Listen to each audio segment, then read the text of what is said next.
Hi, I'm Stuart from the Norfolk Honey Company and welcome back to more Getting Started in Beekeeping. So last week we started to look at the beekeeping year and we started off with spring, and now we're going to move from spring into summer.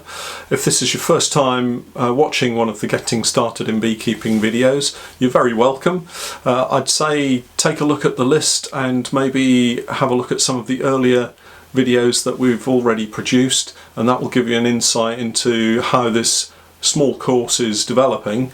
And today we're going to look at the transition from spring into summer, and here in the UK that particular time frame can be quite important because we have a fairly important crop called oilseed rape, which certainly here in Norfolk, and I know widespread across the UK, is a very valuable source of both nectar and pollen for our honeybees.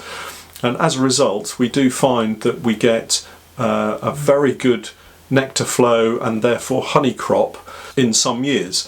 But for instance, last year was particularly cold and damp, rainy here for me in Norfolk, and although I had some honeybee colonies on some oilseed rape, by the time they'd produced some honey, they were eating it because they had no other forage, and it was cold and wet, and they needed lots of honey stores to help them through that period. So you have to be mindful of the fact that the weather conditions can play a big part in that transitional period from spring into summer. And if we just take a look at the colony population through that transitional period of spring into summer, you can see that there is a very strong growth in both the number of adult bees and the amount of brood that the colony is producing. At the end of May, we're looking at an average population within the beehive of maybe 35,000 plus adult bees. And the brood is also then moving up. The queen is starting to lay eggs almost towards her maximum amount, and the colony is building really strongly. And this is the point at which a lot of people may also suffer from swarming. So we've got to be very mindful of doing our weekly inspections and making sure that we're checking that there are no queen cells that are appearing, and we'll have a look at swarming in a session coming up. But we also need to be monitoring for disease, particularly the pests that are in the colony, the varroa mite being the predominant pest that we're looking for. Now this is something that is really important because they can be a vector for other viruses. So you might find that suddenly you have an outbreak of deformed wing virus, and again we'll look at that in the disease session. But that could be an indicator that you've got a very high loading of the varroa mite. So it's important to monitor the varroa mite on a regular basis. And we will take a look at how we monitor for varroa in the disease session. So depending on whether you have an early crop of honey or not, you might find that you could be extracting some honey towards the end of May and into early June. If it's a very mild early spring, then that's certainly the case for me. If you've not had such a strong spring foraging season, then it might be worth just leaving the honey on the bees, because we have something that's known as the June gap, and this is where the spring flowers have all gone over and the summer flowers have not yet appeared.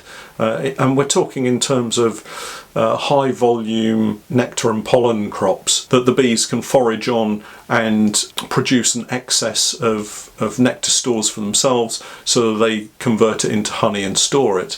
And this is the point at which experience will teach you how much honey, if any, you take off in the spring, and whether you leave it on the hive or whether you're able to take some of that honey away. If you're unsure, then I would always seek advice, talk to a more experienced beekeeper, and just see what they say. If the weather's looking good and you can take some stores, then it's worth taking a few frames of honey maybe. Conversely, if the weather's looking to be fairly poor, the bees haven't retained much honey in their brood box, and that's where the queen is kept, then if you take all of the honey stores away, you could end up having your bees starve because you haven't allowed them enough food stores for that interim period. So it's important as we move into the summer months that you make sure you don't stall the growth of that colony by removing too much honey. So I would always tend to err on this side of caution and leave the honey in place until you know that you've got a good summer flow on. And then if you've got boxes that are sealed so that the honey is capped and the bees are not using it, then you could remove that and extract it early. But I would leave the honey on and make sure that the bees have plenty to eat. So June, July and August are our summer months here in the UK, and it's the point at which the beehive will have its maximum amount of bees inside, the brood will be growing rapidly, and it's the point at which the bees will naturally produce an excess of stores and convert that into honey. And that's what we're trying to achieve in terms of perhaps a honey crop for the summer. Your reasons for keeping bees may vary. It might be that you just want to keep some bees at the bottom of the garden because you want to help with pollinators and that you're not terribly interested in removing a lot of honey from the bees. You might well want to extract honey, and that's the purpose of you keeping your bees. So it really depends on how you're viewing your beekeeping as to the steps that you take. However, for me, I kind of combine the both. I want to keep bees to help with pollination services, but I also want to produce an excess of honey so that I can sell it through local shops and farmers markets and the like. So for me, it's important that I maintain good healthy colonies and look to prevent swarming at every opportunity. Swarming is something that we all have to deal with. The bees will try to reproduce by swarming, and telltale signs of that are queen cells. So that's something that you need to keep an eye out for, and we'll cover that off in the session designed around swarming. One of the other important things to consider is keeping records of your inspections when you're looking at your beehives. If you've got just one or two, then it's going to be fairly straightforward. Many people use a simple card system beneath the roof and above the crown board, so they just, each time they inspect, scribble a few simple notes to remind them of what's happening in the beehive the next time that they take the roof off. So they've got some straightforward notes that will tell them, remind them what they saw in the previous inspection.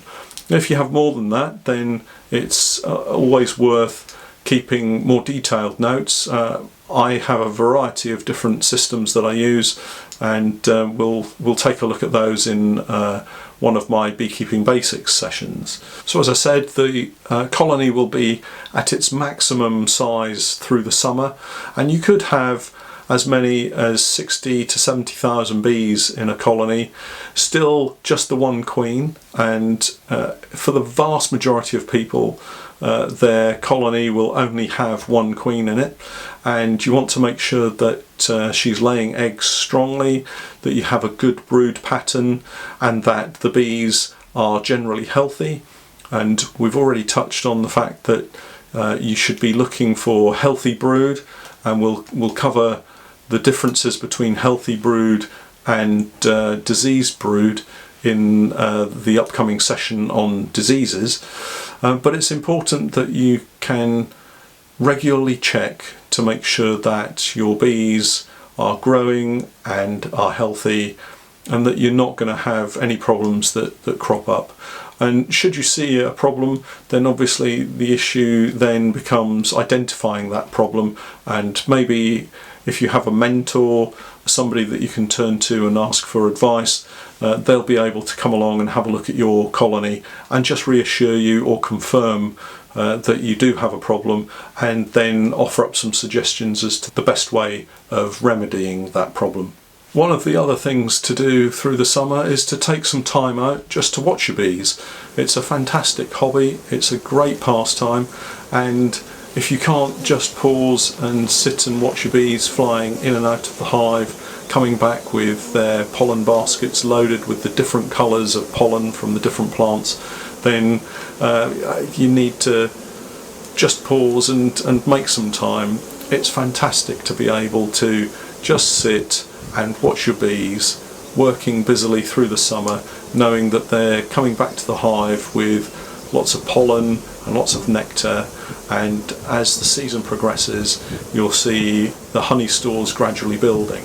One of the other things to look out for as the season progresses, particularly in early summer, is the amount of space that the bees have in their colony. So as you'll recall, the beehive is made up of the floor, the brood box, a queen excluder, and then supers that go above the queen excluder, and then a cover board or crown board as we call it here in the UK, and the roof on top of that.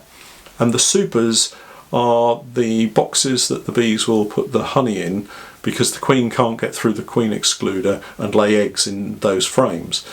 And as the season progresses, so the honey stores build up in the supers, and you add supers as the season progresses so that the bees always have enough space so that they can fill up those new frames with initially wax, because your super will just have foundation in it, and then they'll fill those cells with honey stores, and those are the frames that you'll extract and remove the honey from. Noticing when the colony is building up to a large enough size that you can put a super on following previous supers is really important.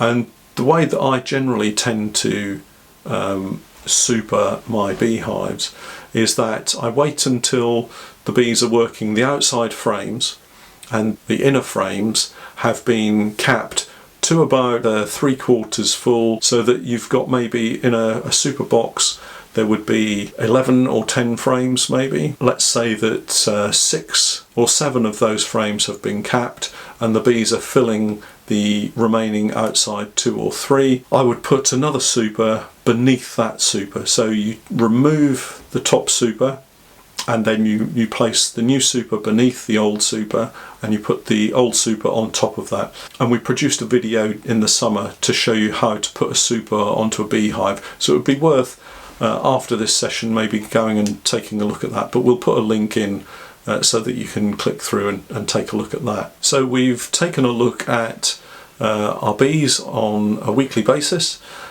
We've got a thriving colony, they're building up well, they're producing honey stores, and all things being considered, and the fact that you've been able to prevent swarming will mean that you could have as many as 4 or 5 supers on your beehive full of honey. And each one of those supers will contain maybe 25 to 30 pounds of honey, depending on the way you have it set up. So you can see you could easily get £100 plus of honey from a beehive colony that's been well looked after. It's really important that you make that connection. A healthy beehive that's been well looked after will produce lots of honey, and if you can manage to prevent them from swarming, then you should enjoy a really good crop of honey without having to leave the bees short through the winter.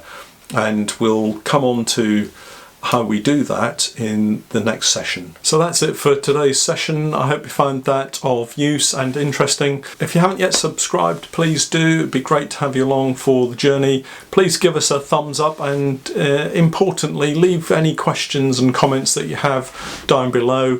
I do answer all of the comments, and it would be really good to hear how you're finding the course and whether there's anything else that you'd like me to cover off. Next time we'll be looking at the back end of summer, extracting our honey and moving into the autumn, and how we ensure that the bees have sufficient stores to get them through into the winter.